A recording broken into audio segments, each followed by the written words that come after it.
시청자 여러분 안녕하십니까? 우파의 한 사람으로서 참으로 갑갑하고 안타까운 상황이 벌어지고 있습니다. 일이 이렇게밖에 진행될 수는 없는 것인가? 원래 윤석열 당선인의 희망대로라면 오늘 국무회의에서 문재인의 정부가 예비비 500억 원을 상정을 해서 그 예산을 가지고 집무실 용산 이전 작업이 시작이 돼야 됩니다.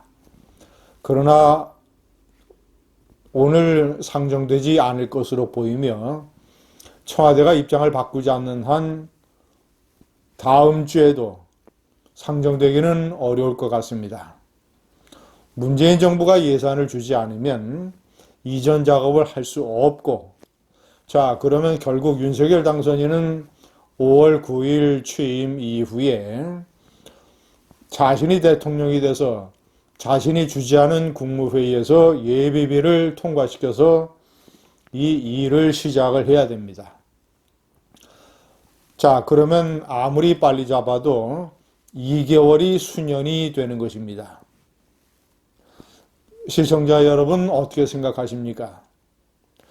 물론 많은 우파 국민들이 문재인이 과연 저런 말을 할 자격이 있는가?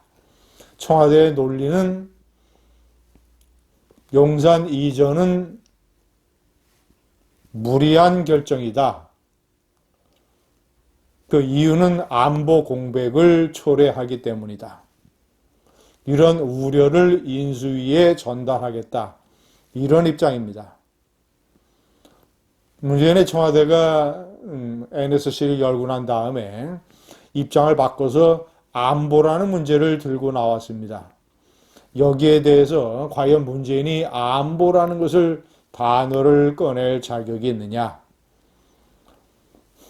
집권 5년 내내 북한의 각종 도발에 대해서는 제대로 말도 못하고 북한으로부터 삶은 소 대가리라는 비아냥을 듣고 유엔에서 북한을 규탄하는 결의안 여기에도 참여를 하지 아니하고 한미연합훈련은 껍데기로 만들어 놓고 김정은과의 대북 평화쇼로 인류를 속이고 이런 사람이 안보라는 단어를 입에 올릴 자격이 있느냐라고 많은 우파 국민들이 지적을 하고 있습니다.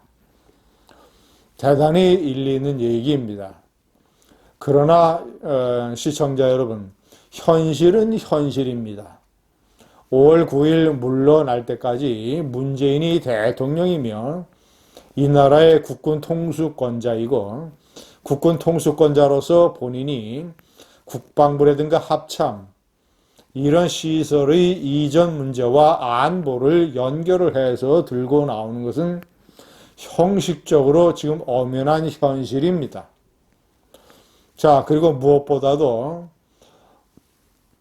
박근혜 정권에서 국방부 장관을 지내고 또는 합참의장을 지내고 이명박 정권에서 국방장관을 지내고 이런 사람들 한민구, 이순진, 이상희 이런 전직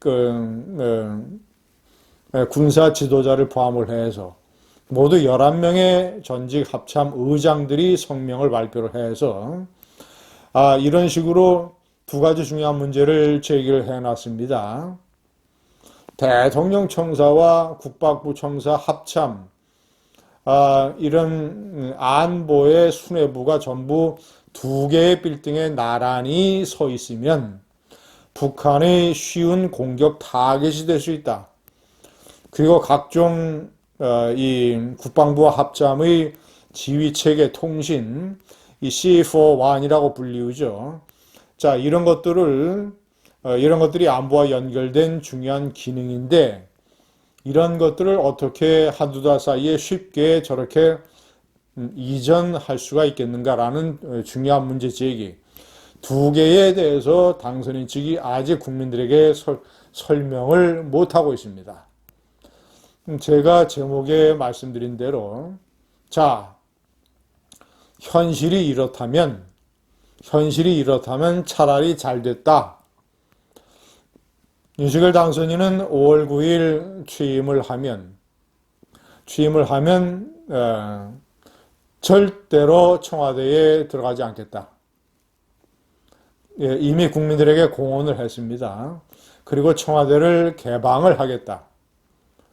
국민들에게 개방을 해서 공언으로 만들겠다. 그래서 윤석열 당선인이 청와대에 들어가는 일은 아마도 세상이 무너져도 없을 것입니다. 자, 그러면 선택지는 하나밖에 없습니다. 윤석열 당선인이 현재 통일동에 설치된 당선인 사무실에서 직무를 계속 보고 서초동 자택에서 출퇴근을 하고, 시청자 여러분, 어찌 보자면 차라리 잘된 일인지 모르겠습니다. 그때서부터 윤석열 당선인이 시간을 갖고 통이동 집무실에서 근무를 하는 것이 불편하다 하더라도 일단 본인이 청와대에는 들어가지 않겠다고 공언을 했으니까 통이동에서 직무를 보면서 시간을 2달보다도 더 길게 잡고 차분하고 여유 있게 본인이 공언한 용산청사로 이전을 하는 방법밖에 당선인이 선택할 수 있는 선택지가 없을 것입니다. 그렇다고 당선인이 국민들에게 천명을 하고 선언을 했는데 이 계획을 당선인이 바꿀 리는 만무합니다. 아마도 그럴 계획은 가능성이 거의 없다고 봐야 될 것입니다. 대신 당선인은 국민들에게 시간을 갖고 설명을 해야 됩니다. 대통령 청사와 국방부 합창, 예를 들어서 미국으로 비유하자면 백악관과 펜타곤을 같은 단지 내에 나란히 건물 2개로 세워놓는 것과 똑같습니다. 이런 것들이 북한의 공격 타겟이 될 수 있다. 쉬운, 이렇게 대통령실과 국방부 합참, 안보 수뇌부를 같은 공간에 나란히 배치하는 나라가 없다라고 얘기하는 전직 합참 의장들의 주장에 국민들을 어떻게 설득할 것인가? 북한이 감히 이런 시설을 공격을 해오는 도발을 할 수 없을 것이다 라고 당선인은 장담을 하는 것인지. 자, 그러나 역대 우파 정권이 들어설 때 이명박 정권 때는 천안함 연평도 그리고 금강산 관광객 박광자씨 살해 사건, 박근혜 정권 때는 전방 지역의 비무장지대 지뢰 매설 사건, 폭발 사건, 이런 걸로 인해서 우파 정권을 시험에 들게 만들었던, 시험하려고 했던 것이 북한의 과거에 있었던 사례들입니다. 아마도 윤석열 우파 정권이 들어섰으니까 북한이 도발을 통해서 윤 정권을 시험을 하려고 들 가능성이 대단히 높습니다. 이런 상황에서 안보 공백은 초래되지 않는 것인지 국민들에게 보다도 분명하게 당선인이 설득을 하고 설명을 하고 그리고 지금 계획한 것보다도 시간을 좀 더 갖고 용산청사로 이전하는 것 외에는 만약에 문재인의 입장이 바뀌지 않는다면 다른 선택지가 없을 것입니다. 감사합니다.